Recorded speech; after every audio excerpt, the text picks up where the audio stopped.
காந்தியை பற்றி சில தகவல்கள்லாம் பார்க்கலாங்களா? காந்தியை வந்து மகாத்மா என்று அழைத்தவர் யாருன்னு பார்த்தீங்கன்னா ரவீந்திரநாத் தாகூர் தான்.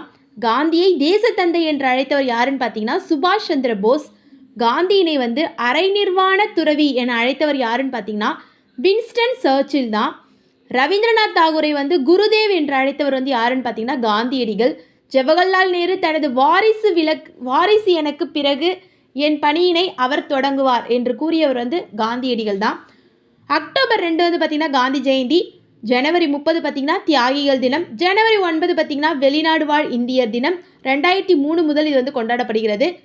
பிரிட்டிஷ் அரசு வந்து பார்த்திங்கன்னா 1969ஆம் ஆண்டு காந்தியினுடைய நூற்றாண்டு விழாவை வந்து பார்த்திங்கன்னா சிறப்பிக்கும் வகையில் தபால் தலையை வந்து வெளியிட்டது.